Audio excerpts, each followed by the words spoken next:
جوابك للسؤال ذكرت ما أقول عن قيس سعيد. نعم. أردت أن أوضح مسألة، أني قسما بالله العظيم لا أقول إلا الحق في شأن هذا الرجل، لأنني أعرفه معرفة شخصية. قيس سعيد في سنة 85 كان لنا مناظرة في كلية الحقوق لانتداب مساعدين اسيستانت دو دروا كونستيسيونيل، وكنا مجموعة، ونجحت أنا في القائمة الأولى ورائي رافع بن عاشور، نجحنا الحقيقة 6، وكان سادسنا هو قيس سعيد الذي لم يكن معروفا، ما كناش نعرفوه في الحركة الطلابية تماما. ويظهر أن فيما بعد ذكر الأخ المدب أنه كان أخذ البكالوريا في سوريا وأخذ حتى الإجازة في الحقوق في سوريا، يعني ما كانش معروف قبل. احنا أنا شخصيا عرفت الاعتقال وعمري 17 سنة، وفي الحركة الطلابية يعني حرمت من دورتين في الامتحان، وشديد الإيقاف تقريبا 60 يوم في الحركة الطلابية فقط. قيس سعيد ليس معروف يعني بالكل، ما نعرفوش، لكن المهم عرفته في سنة 85، وكنا فريق عمل قانون الدستوري. كان صاحب الدرس ولا الأستاذ المحاضر هو الأستاذ المرحوم عمر، وكنا نعرف هذا القيس سعيد، يعني كان دائما كنا في الفريق يعني متميز بشيء، وهو إنسان يعني محرات نتاع خدمة، يكلفوه بأي عمل يقوم به، كان يقضي أيامه ولياليه في المكتبة إلى غير ذلك، لا علاقة له يعني بأي شيء. وكان في ذلك الوقت يعني يتحدث باللغة العربية، ويرجع لنا للكتب الصفراء، ورجع لنا لعهد الأمان وما قبل عهد الأمان، يعني يبحث على هذه الأمور هذه. وأذكر في سنة 2002، وهذه ذكروها بعض الناس وذكرت حتى في بعض القنوات التلفزية، في سنة 2002 لما تذكروا لما قام بن علي بمحاولة لتغيير الدستور وقام باستفتاء. نعم. أنا قمت وقتها بقضية اقترحت على مناضلين كيف المختار يحيى والله يرحمه القاضي، كيف سيام بن سدرين، كيف أم زياد، كيف معناتها المجموعة من المناضلين. قمنا بقضية لإبطال الاستفتاء في المحكمة الإدارية في تونس، ولما لم تنتج المحكمة الإدارية مشينا للمحكمة الإفريقية لحقوق الإنسان إلى غير ذلك. هذه قصة. المهم أنا وقت اللي عملت هذه العملية باعتباري أستاذ في القانون الدستوري، وبين قوسين أنا محامي في نفس الوقت ومارس المهنتين مع بعضهم، يعني قمت أنا بالقضية في حق هؤلاء. اتصلت بجميع ما تعرفونه اليوم من أساتذة القانون الدستوري كلهم، يعني اتصلت بهم لإسنادنا في هذه العملية، سواء بالرأي ولا بالمشورة أو بالمشاركة، يكونوا هم مثلا من اللي قايمين بالدعوة كلهم، يعني عياض بن عاشور، صدق شعبان، هذول الكبار يعني اللي في سني، ما نحكيش على الصغار اللي مازالوا، منهم قيس سعيد. أذكر الجميع، مثلا عياض بن عاشور قال لي يا أخي أنا خليني بعيد، معناتها ماذا بيا لا، بكله قال لي نشجعك. الوحيد اللي ارتعب وهلع وأسقط في يدي لما اتصلت به قلت له أن تكون معي، قال لي بالحرف الواحد ولا زلت أذكر ذلك، قال لي أخوي تحب تقضي لي على مستقبلي. هذا في سنة 2002، وتحدى قيس سعيد وصاروا معناتها يعارضوني في هذا الأمر. هذا في 2002 في سنوات الجمر. وكان في ذلك الوقت لو كان تراجعوا لدروسه، أنا كنت أدرس في الكلية ونحكي على بن علي وعلى الاستفتاء وعلى النظام الاستبداد والفساد وعلى الدستور كيف لبس وإلى غير ذلك، وكان أمن الدولة معي يفلهم فيه. وفي 2011 لما كان المرحوم منصور بن سالم وزير التعليم العالي جاب لي بوات كاملة، قال لي يا وانت في الكلية والتقارير اللي كانت تجي فيك لوزير التعليم العالي. كان قيس سعيد يمشي للشعاب الدستورية وعراب لاستفتاء بن علي ودستور بن علي. هذا قبل الثورة. بعد الثورة ريتوا نسمع به في الإعلام، نجيبوه في الإعلام، خذا شعبية. كنا في المؤتمر الجمهورية معناتها نحاولوا باش نجيبوا الناس نضاف ولا غير ذلك. حكم معرفتي به اتصلت به في سنة، معناتها نتذكر في سنة 2014، في 2014 قبل الانتخابات 2014 قلت له اجا قيس، اجا كنا نحبوا نرشحوه على دائرة ريانة بس في المؤتمر الجمهورية. أول مرة نلقى الشخص ولا مسيس ولا معناتها يحكي على النظام القاعدي، على الكومونات، على أن النظام الكل هذا فاسد، أن الثورة وقع سرقتها، وهيك اللغة اللي نعرفوها. طبعا انتهى الأمر. في سنة 2016 كان عندي لقاء مطول ومسجل تقريبا ساعة ونص. أنا كلفت من طرف، وقتها قمت بمبادرة، وقتها في 2016 جاب الشاهد، وقتها الشاهد، وأنا كان رأيي أن الشاهد جاء لتنظيم إفلاس البلاد ولاستشراء الفساد، وكان ثم حراك اجتماعي. مشيت معنا قبلت بمبادرة واتصلنا مع بعضنا شخصيا، ومعنا سي محمد الجبالي، مصطفى بن جعفر، محمد عبو، المرايحي، النيفر، سي هذاك اللي ترشح للرئاسة، ترشح للرئاسة وكان دستوري من الحركة، والله لا أذكر اسمه. عملنا مجموعة، قلنا احنا شخصيات وطنية نقوموا بنداء ونشكلوا نوع من المجلس الوطني اللي تكون حاضنه لهذا الغضب الشعبي الى غير ذلك. اقترحوا عليه، قالوا لي مشيت لقيس سعيد.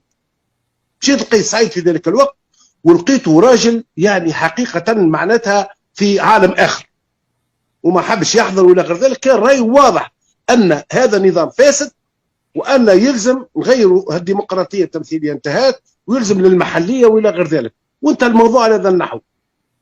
لين وقت سمعنا فيه في الانتخابات، قلت لي سمعت انه مش يترشح، قلت لا حكيته فارغه هذا.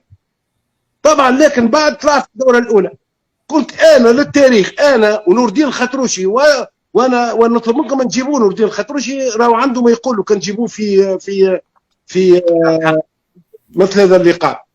طيب. كنا معناتها يكون ذلك ان شاء الله. نعم، وكتبنا نص كامل على ان لا يجب حتى في الدوره الثانيه لا يجب ان نصوت لقيس سعيد للاسباب التاليه، واعطينا الاسباب. بالاضافه الى اني نعرفه يعني هو شخص من الناحيه النفسيه مضطرب نفسانيا، كان متوحد معروف، يعني كان انعزالي، كان معناتها يخدم في التراكن، معناتها تلقى كان معناتها مش شخصيه عاديه، ما هوش كي الناس تتعدى، متميز بهذا. وبينا هذا، وانا اتصلت حتى بقياده النهضه، قلت لهم اولادي وقتها يقول لو عليكم راه ما تصوتولوش، قالوا يطلع وقتها القروي. يا ولد القروي ما يطلعش، حسابيه ما يطلعش. اما علاش تصوتوا قيس سعيد؟ لانه غدوه مش ياخذ اصوات كبيره وماشي وقتها يمارس عليكم البلطجه بالشرعيه الجديده. صح. والان احنا في هذا طبعا للاسف الشديد مشاو في هذا، فهمني، مشاو في هذا.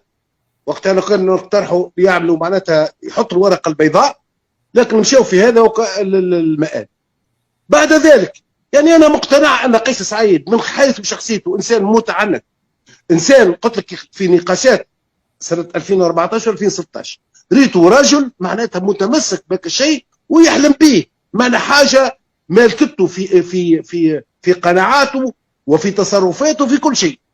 وبعد اكتشفنا انه كان يمشي يعمل في محاضرات في الجهات وعامل مجموعات تنسيقيات والى غير ذلك. بعد اكتشفناها، انا شخصيا ما كنتش نعطيه قيمه وما كنتش مثل به.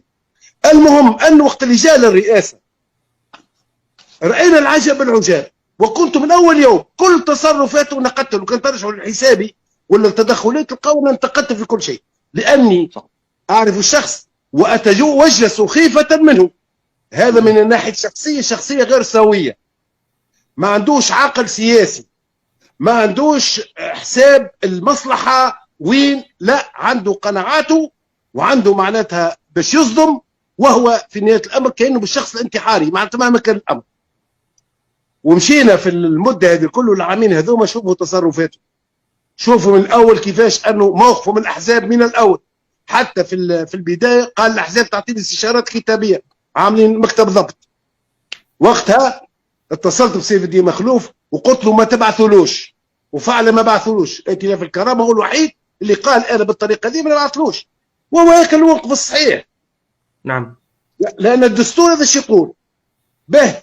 وبعد ذلك يعني شيء راينا انه كيفاش كان يعطل في الحكومه على علاتها. نذكر ان سبب في افشال زياره المشيشي لفرنسا ولايطاليا وفي ليبيا. بالاضافه لذلك البرلمان، كل ما يقع في البرلمان الرجل ساكت، وكانت الزغراطه تعبث عبث كبير ترذيل البرلمان. ومن وقت بالاضافه لذلك ما قدم حتى قانون. وبعد وقت اللي المشيشي حب يغير الحكومه نتاعو باش يخرج من سطوته بعد ما عينوا جي 8 وزراء، قالوا اليوم فاسدين وما قدم حتى شيء باش يعطل الحكومه. العفو. لين وصلنا للمحكمه الدستوريه وقت البرلمان تبلاكا ما عادش يجم يقدم باش يعمل معناتها بالثلثين معناتها تعيين الاعضاء، مشاو في تغيير القانون باش يولي معناتها تدرجي، يمشي ثلثين وبعد 4 خماس وبعد بالاغلبيه المطلقه.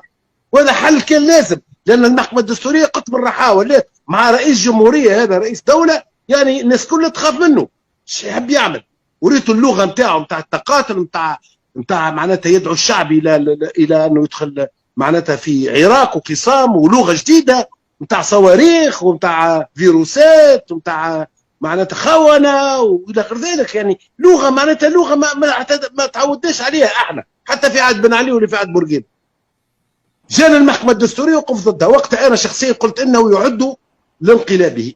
راهو الناس اللي توا تتصور انه قيس سعيد مش يتراجع ومش يمكن يرجع على قناعاته، راهو غلط. اللي عمله قيس سعيد نهار 25 جويلية راهو فقط لغرض وحيد، هو ترصد الفرصه، ساهم في تعفين الاوضاع، خلاها لين الثمره نضجت.